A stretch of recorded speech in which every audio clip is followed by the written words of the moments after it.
Hello again, welcome to Kimmelbed Church's daily vlog, and today we're on number 64 of the Essential Jesus, and we're in the Gospel of Mark, following on from where Gary was on Monday. We're still in chapter 5, but verses 21 to 43. This time we're with Jairus and the woman who is hemorrhaging. We're on the fourth vlog of Jesus healing miracles. On Monday, Gary spoke to us about the healing of the demonized man. Today we have two healings, Jairus' 12-year-old daughter and a woman who has hemorrhaged for 12 years. Commentary writers have tried to find the connection between these two events, asking what is the significance of 12 years between the two.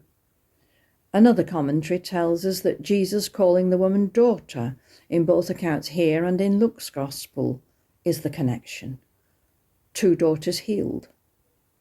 Jesus has just returned from across the lake after driving demons out from the man, as you heard on Monday. And again he's met by crowds.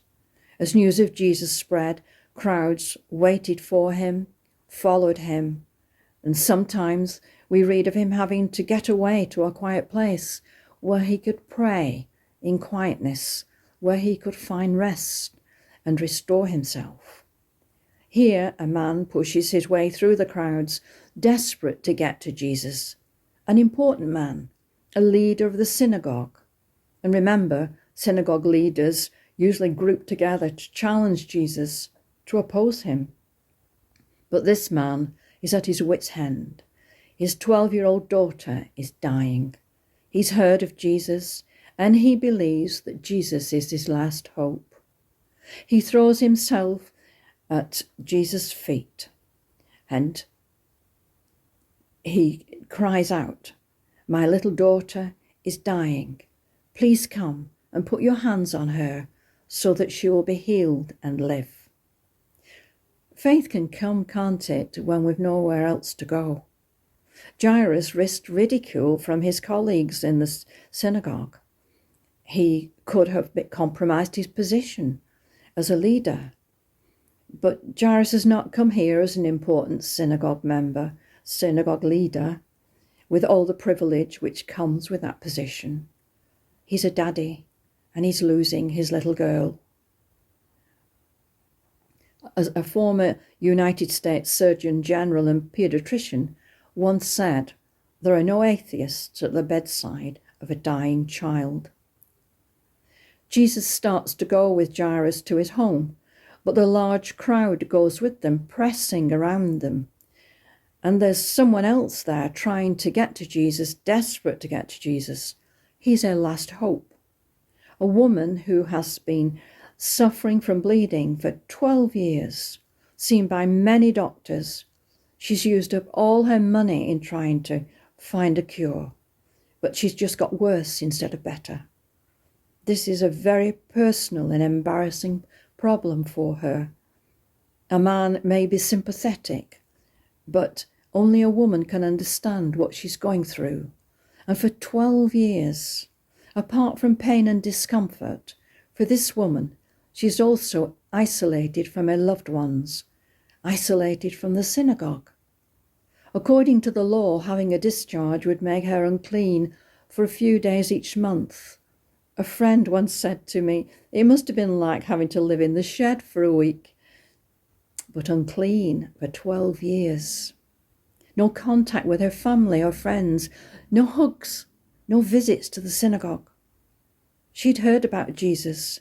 When she saw the crowd, you can imagine her thinking, if I can just get near enough to touch his clothes, I'll be healed. In another Lenten meditation that I am reading, there's a chapter called The Seamless Robe, about the robe that Jesus wore. Hand spun. It must have been well made, for why did the soldiers cast lots for it at the foot of the cross instead of just tearing it off him? Do you ever wonder about these things? Do you ever look into the background of a passage or put yourself there when you're reading it? Actually be there with them. This woman came as near as she could to actually touching Jesus. She touched the hem of his robe. She thought no one would know. She didn't know Jesus, did she? At the same moment that the woman, I wish I knew her name, at the same moment she realized she was healed, Jesus realizes that the power has gone out from him. There were people all around him, clamoring for attention, but he knew. He was being pressed on every side, yet he felt the one touch that needed him. My study says that there are no crowds for Jesus, only people, and each one a thing of beauty, each one unrepeatedly distinct. He knows each face, each name, feels each touch, knows its meaning, its need.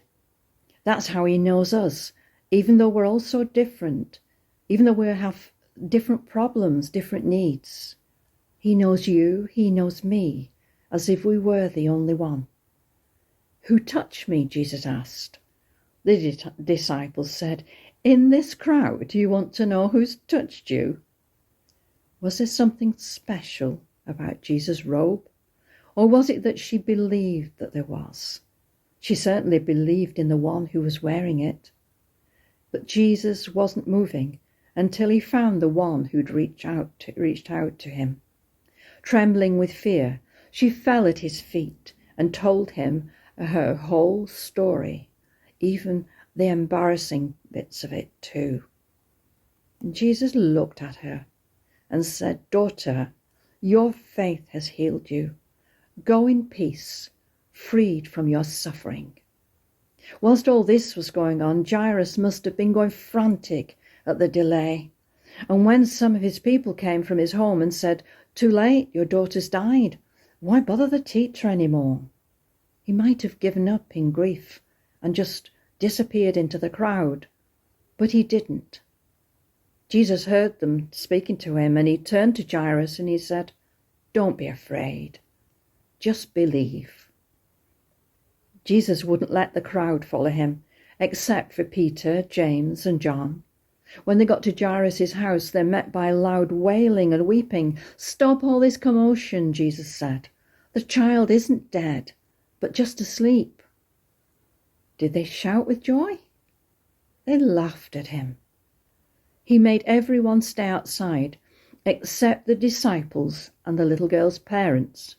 He took the little girl's hand and he said, Talitha koum, little girl get up, or literally, little girl arise.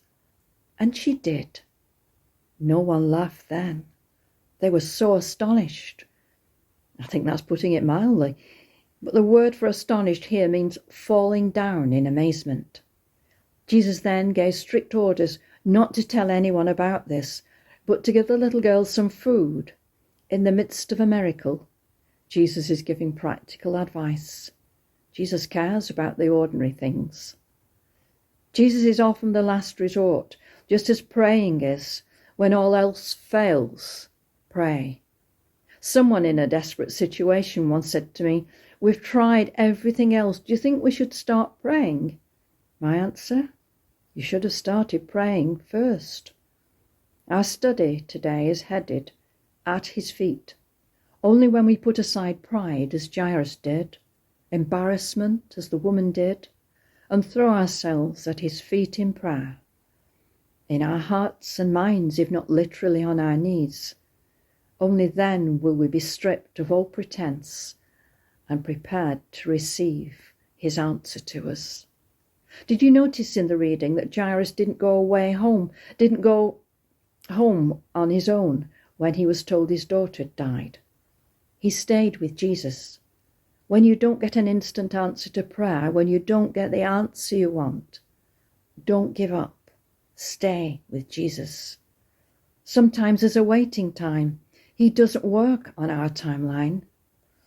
Jesus wouldn't let the scoffers and the unbelievers into the house with him, just those who had faith. He didn't want any negative thoughts around him when he was about his Father's business. Avoid anyone who tries to put you down or makes negative comments about your faith. This is when we need the support of our Christian friends. No one is more important than another at the foot of the cross. He died for us all, whether we believe in him or not. But he will only take those who've received him into their lives with him at the end of our time on earth. We need to make decisions if we haven't already done.